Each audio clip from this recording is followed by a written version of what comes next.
हम नमाज पढ़ते हैं, तो आप ये बताएं कि नमाज की कितनी शर्तें होती हैं? नमाज की 6। कितनी होती है? 6। 6 होती है, सही कह रही हैं? जी बिल्कुल 6 होती है। माशाल्लाह। 6 बताएं कौन कौन सी होती है? तहारत और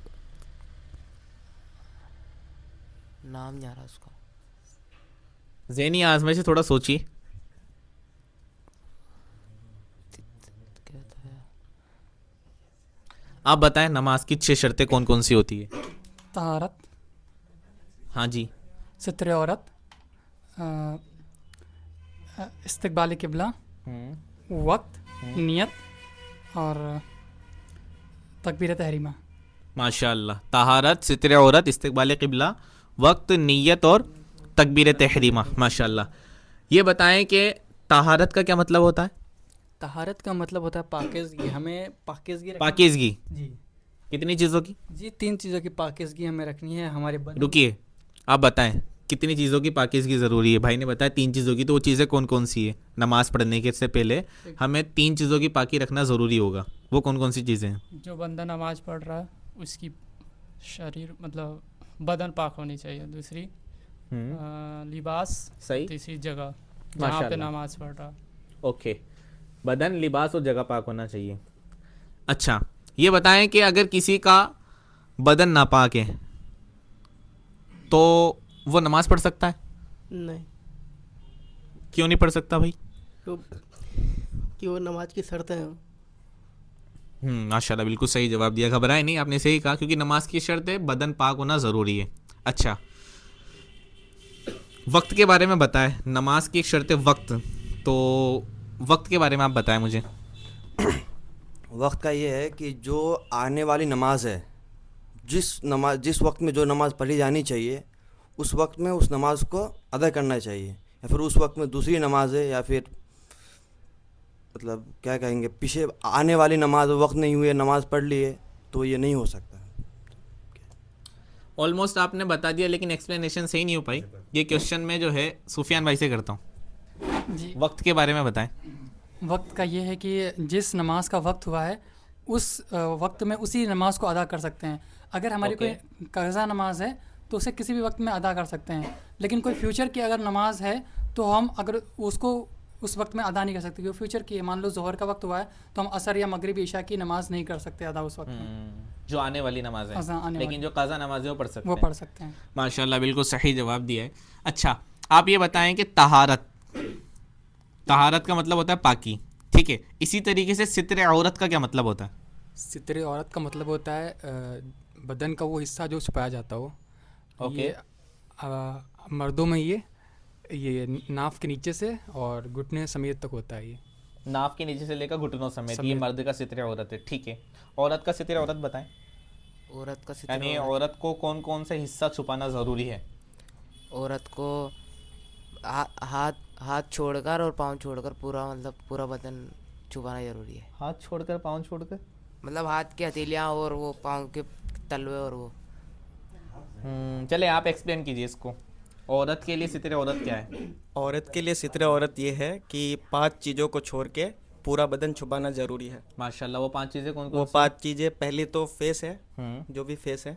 उसके बाद ये दोनों हाथ की हथेली, हम्म मतलब दोनों साइड से होगा चलेगा, और दोनों पैर के तलवे। पैर के तलवे, माशाल्लाह। हाँ। अच्छा, सिर्फ नमाज में ज़रूरी है या नमाज के अलावा भी छुपाना ज़रूरी है? नमाज के अलावा भी औरत के लिए छुपाना ज़रूरी है। अच्छा, सही कह रहे हैं आप, माशाल्लाह। स्टूडेंट्स हैं माशाल्लाह से आप। कई स्टूडेंट्स को मैंने कोटा के अंदर देखा है कि शॉर्ट्स पहनकर घूमते हैं, तो शॉर्ट्स पहनना कैसा है?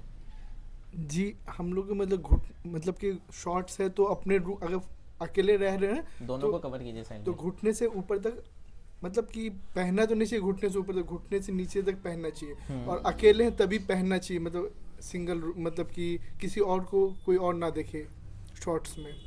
अकेले भी नहीं पहनना चाहिए? मतलब पहन सकते हैं बट दूसरा कोई देखेगा तब आपको गुनाह है, ऐसे तो फिर नहीं है। एक्चुअली क्या है, शॉर्ट्स पहनने का मतलब समझ रहे हैं आप? यानी इतने इतने होते हैं, जांग का कुछ हिस्सा और घुटने नज़र आते हैं, ठीक है। तो शॉर्ट्स पहनना ये उलमाए किराम ने इसको नाजायज़ कहा है। क्यों? क्योंकि इसके अंदर सित्र का हिस्सा नज़र आता है। अब जैसे कि भाई ने कहा कि अकेले में पहन सकते हैं, औरों के सामने नहीं पहन सकते। औरों के सामने क्यों नहीं पहन सकते? इसकी वजह यह है कि दूसरे लोगों की उस पर नजर पड़ेगी, और किसी के चित्र को देखना है गुनाह का काम है, और जो दिखा रहा है उसको भी गुनाह मिलेगा। ठीक है, अकेले में इसलिए नहीं पहन सकते क्योंकि कोई नहीं देख रहा, अल्लाह तो देख रहा है, फरिश्ते भी होते हैं। तो हया हर जगह है, हया कमरे के अंदर भी हया है, और कमरे के बाहर जहाँ लोग हैं वहाँ पे भी हया है, तो नहीं पहन सकते। हाँ, बहुत ही जिनको फंगल इन्फेक्शंस वगैरह हो जाते हैं या फिर वो कंडीशन लोगे, लेकिन उसमें भी एहतियात ज़रूरी है। माशाअल्लाह, हाँ गुस्ल में तो फिर भी उसमें एहतियात ज़रूरी है। अच्छा, आपसे जी पूछिए। जी मेरा क्वेश्चन है, जैसे नमाज में क्या ज़रूरी है कि हम लोग फुल शर्ट पहने, हाफ मतलब टी शर्ट पहन के नमाज पढ़ सकते हैं? जैसे अभी मैं हाफ शर्ट पहना हूँ, इसमें नमाज पढ़ सकता हूँ मैं? जी पढ़ सकते हैं, नमाज हो जाएगी, लेकिन इस नमाज को जो है खिलाफ सुन्नत कहा गया है, क्योंकि सुन्नत था फुल सिलियों की पहनकर वो सुन्नती लिबास में पहने। और अगर इस हाफ टी शर्ट में या हाफ आस्तीन की शर्ट में अगर आपने पहना तब भी नमाज हो जाती है, गुनाह नहीं होगा, नमाज तो हो जाएगी। इसको बाद में लेते हैं, क्योंकि ये जो सेशन हमारा जो है ना नमाज के शराइत को लेकर। अच्छा, आपसे मेरा ये सवाल है, आप ये बताएं,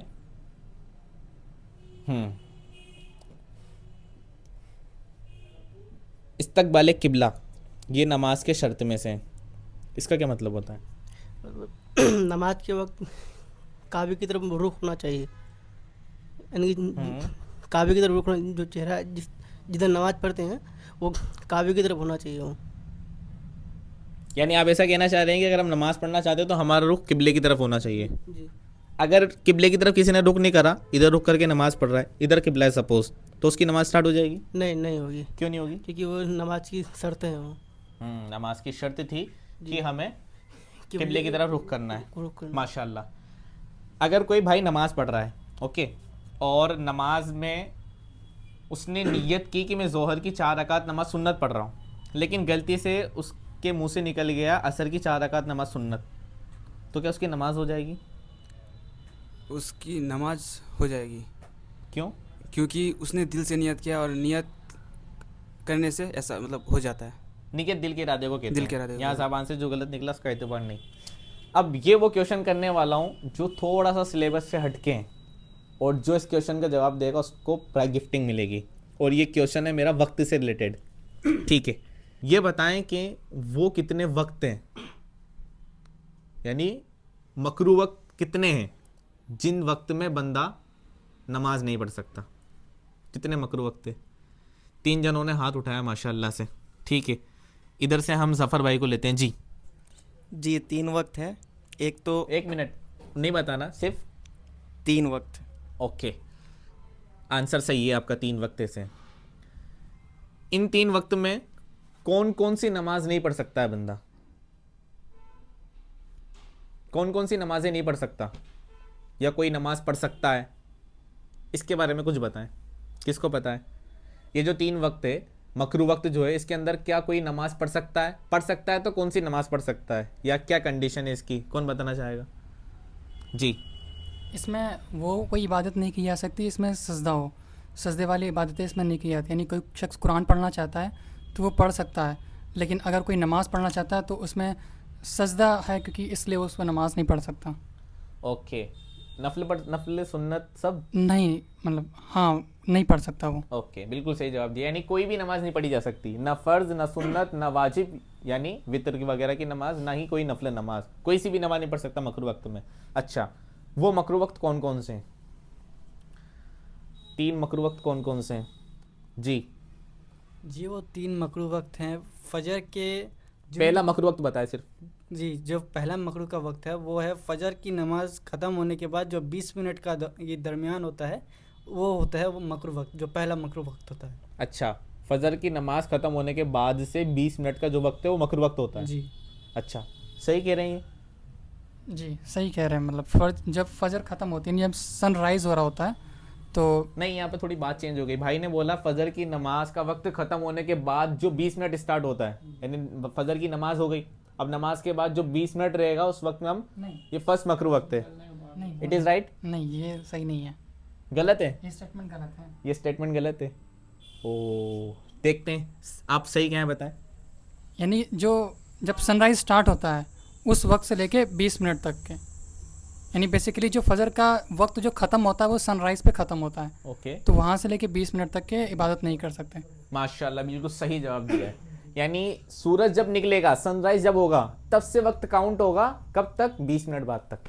यानी जैसे सूरज निकलना स्टार्ट हुआ, जैसे सूरज निकला, इधर फजर का वक्त खत्म हो गया, जमात से नहीं, फजर का वक्त खत्म होने के बाद, यानी सूरज निकलने से 20 मिनट बाद का जो वक्त होता है, सूरज निकलने से 20 मिनट का जो टाइम पीरियड है, ये पहला मकरू वक्त है। गलती हो गई है जनाब, चलें आपको एक और मौका दिया जाता है, दूसरा मकरू वक्त बताएं। दूसरा मकरू वक्त जो है वो है जवाल का वक्त, जो कि 20 मिनट का ही होता है, और वो वक्त 1 मिनट कितने मिनट का होता है? वो भी 20 ही मिनट का होता है। 20 मिनट का होता है। जी, क्या ये सही कह रहे हैं? नहीं, वो अप्रॉक्स 11 बजे से लेकर, मतलब दिन का 11 सवा 11 से लेकर 12 बजे तक का टाइमिंग होता अच्छा, है। 11 सवा 11 से लेकर 12 बजे, अच्छा फिक्स होता है मतलब ये टाइम। मतलब जहाँ तक मेरे को सुनने में अच्छा, आया। इधर से और कोई कुछ कहना चाहेगा? फिक्स नहीं होता, जी, वो मौसम के हिसाब से चेंज होता है। मौसम के हिसाब से चेंज होता है। 2 स्टेटमेंट मुझे इधर से मिले हैं। जवाल का वक्त ये तो सही है, लेकिन एक स्टेटमेंट ये मिला कि वो 20 मिनट के आसपास का होता है। सेकंड स्टेटमेंट ये मिला कि वो 11 बजे से लेकर 12 बजे तक का होता है। एक और स्टेटमेंट ये मिला मौसम का। तो कौन सा स्टेटमेंट सही है? एक्चुअली देखा जाए तो स्टेटमेंट पूरा तरीके से कोई सही नहीं है। एक्चुअली ज़वाल का वक्त वेरी करता है, ये तो वेरी करता है मौसम टू मौसम, लेकिन ये देखते हैं कि जब सूरज होता है ना, हम कि पुराने टाइम पे ना ये देखते थे कि जो सूरज है ना वो सवानज़े पे है, तो कितने टाइम तक वो रह रहा है, उस टाइम पे हम नमाज़ नहीं अदा कर सकते। तो ये वेरी करता है, हाँ मौसम टू मौसम वेरी करता है। थर्ड स्टेटमेंट सही है माशाल्लाह से, मौसम टू मौसम वेरी करता है, और ये 20 मिनट का नहीं होता, अप्रोक्सीमेटली ये 45 मिनट के आसपास होता है, ये चेंज होता रहता है। ठीक है, इसके लिए दावत इस्लामी की एप्लीकेशन है प्रेयर्स टाइम, आप उसको क्या करें, डाउनलोड करें, उससे आपको ये सारी नमाज़ों की टाइमिंग्स, जवाल का वक्त का पता लगेगा, और इंशाल्लाह आप अपनी नमाज को सही वक्त में अदा कर पाएंगे। प्रेयर टाइम आप इंस्टॉल कर सकते हैं। थर्ड मकरू वक्त कौन सा है जी, कौन बताएगा? जी जफ़र भाई। जी, थर्ड मकरूर वक्त जो है वो मगरिब स्टार्ट होने से 20 मिनट पहले तक, मगरिब स्टार्ट होने से 20 मिनट पहले तक का जो वक्त है, हाँ। वो दरमियान का वक्त मकरू वक्त है। अच्छा, मगरिब का वक्त कब स्टार्ट होता है? वो सनसेट होते ही मगरिब का वक्त स्टार्ट ओके, यानी सूरज डूबने से 20 मिनट पहले तक का थर्ड मकरू वक्त है। माशाल्लाह। अब यही सवाल डिसाइड करेगा फर्स्ट प्राइज किसको मिलेगा। 3 बंदे सामने आ चुके हैं, जफर भाई, सुफियान भाई और आकिब रजा भाई। ठीक है, अभी आपने कहा कि मकरू वक्त में कोई भी नमाज नहीं पढ़ सकते। अगर किसी ने असर की नमाज नहीं पढ़ी और मकरू वक्त आ गया बीच में, अगर किसी ने असर की नमाज नहीं पढ़ी और मकरू वक्त बीच में आ गया, तो अब वो क्या करेगा? क्योंकि वो 20 मिनट का टाइमिंग होता है, वो उसी असर की नमाज के अंदर होता है। अगर किसी ने उस दिन की असर की नमाज नहीं पढ़ी तो वो क्या करेगा, और इसका क्या हुक्म होगा? एक्सप्लेनेशन के साथ ये आंसर देना होगा। जी जफर भाई। उसके लिए ये शर्त है कि नमाज कज़ा करना वो बहुत बड़ा गुनाह है, और नमाज कज़ा ना हो, इसलिए वो मकरू वक्त में असर की नमाज पढ़ सकते हैं। ओके, तो और एक्सप्लेन कीजिए इसको, हुक्म क्या होगा उसका? ये मकरू वक्त में नमाज पढ़ना गुनाह तो है, लेकिन कज़ा करने से कम गुनाह है। पहुंच गए आप माशाल्लाह से। और कुछ कहना चाहेंगे आप? जी नहीं, आप कुछ कह देंगे इसके बारे में? हाँ बोलिए। वो नमाज तो आप अदा ही करना होगा, क्योंकि कज़ा नहीं कर सकता, लेकिन फिर उसे नमाज अदा करने के बाद तौबा करनी होगी अल्लाह से, क्योंकि उसने उस वक्त में नमाज अदा की जहाँ पे नमाज अदा करना मतलब मकरू है। हालांकि उस वक्त वो जो वक्त है ना लास्ट के 20 मिनट यहाँ पे, तो वहाँ पे मना है, तो इसलिए उसे तौबा करनी होगी अब। ओके, हुक्म कौन सा लगेगा?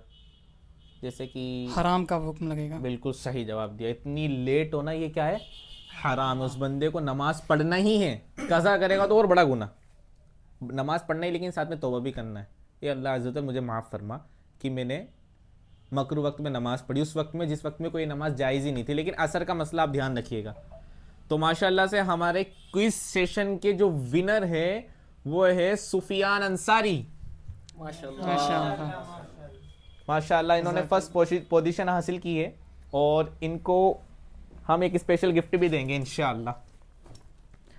ये गिफ्ट जो है बहुत ही ज़्यादा इम्पोर्टेंट है क्योंकि हमें जो है दीनी लिटरेचर पढ़ना चाहिए और दीनी लिटरेचर पढ़ने से क्या होता है, हमें सवाब तो मिलता ही है, साथ में हमें एक मुस्लिम एक्चुअल मुस्लिम हो के जो किस तरीके से ज़िंदगी गुजारना है और हमारे कब्र व हश्र के क्या मामला होने वाले हैं इसके बारे में भी इंफॉर्मेशन मिलती है, जिससे एक मुसलमान को सुकून मिलता है और उसके रब से उसका कनेक्शन और सॉलिड हो जाता है।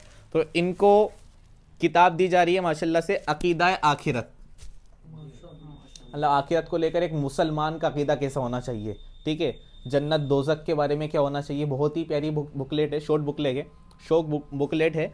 तो ये गिफ्टिंग के तौर पर माशाल्लाह से सुफियान भाई को दी जा रही है। सुफियान भाई को मुबारक हो। जज़ाकल्लाहु खैरन। कैसा लग रहा है? अच्छा लग रहा है अल्हम्दुलिल्लाह। माशाल्लाह, अल्लाह पाक आपके इल्म में और बरकत अता फरमाए। तमाम भाई जितने बैठे हैं सबके इल्म में अल्लाह पाक खूब बरकत अता फरमाए। इल्म सीखने से आता है, कोशिश करें। जब बंदा पैदा होता है ना तो वो माँ के पेट से सीख के नहीं आता। हाँ, अल्लाह पाक जिसको सिखा दे, जैसे कि गौसे पाक रदी अल्लाह ताला अन्हु माँ के पेट से 15 पाड़े हिफ्ज करके आए थे। अल्लाह की कुदरत, अल्लाह तबारक व तआला ने बगैर बाप के हज़रत ईसा अलैहिस्सलाम को पैदा किया, साथ में नबूवत भी अता फरमाई। अल्लाह की कुदरत, अल्लाह जिसको चाहे अता नवाजता है, अता करता है, ठीक है। सेकंड प्राइज माशाल्लाह से मिलने वाला है ये जफ़र भाई को, मोहम्मद जफ़र भाई, इनको रिसाला दिया जा रहा है कब्र का इम्तिहान। आज सभी लोग नीट का एग्ज़ाम करने के लिए यहाँ पर आए हैं, प्रिपरेशन के लिए। आपको पूरा 1 ईयर मिला हुआ है, लेकिन ये एग्ज़ाम आपका कभी भी हो सकता है, अभी भी हो सकता है, थोड़ी देर बाद भी हो सकता है, और जब अल्लाह चाहेगा 10 साल बाद, 20 साल बाद, जब भी हमारी ज़िंदगी पूरी हो जाएगी, हमें कब्र में छोड़ दिया जाएगा और वहाँ पर ये एग्ज़ाम हमसे होगा। तो इस एग्ज़ाम के लिए हमें किस तरीके से प्रिपरेशन कर रही है, कब्र में किस तरीके से एग्ज़ाम होने वाला है, तो इसकी प्रिपरेशन के लिए एक रिसाला है कब्र का इम्तिहान, कब्र का एग्ज़ाम ऑफ कब्र।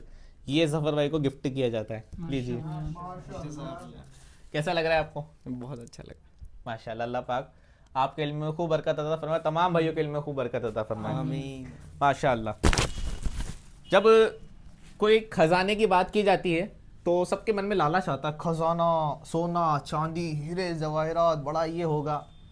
कुरान पाक में खजाने का जिक्र है जिसको पुरअसरार खजाना कहा गया है, और भी हो सकता है, मे बी पॉसिबल।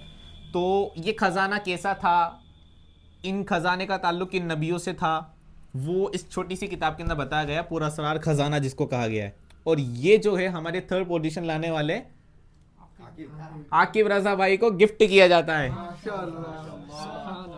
कैसा लग रहा है आपको? जी बहुत खुशी महसूस हो रही है, शुक्रिया आपका। माशाल्लाह, आप सभी का बहुत बहुत शुक्रिया, आपने मुझे यहाँ पे मौका दिया। और इंशाल्लाह हो सकता है इन फ्यूचर में भी कुछ मैं सेशन इस तरीके के लेके आऊँ, और भी हो सकता है गिफ्ट में थोड़ा सा और जो भी होगा वो आपको देने की कोशिश करूँगा। कैसा लग रहा है आप लोगों को जो सेशन हुआ?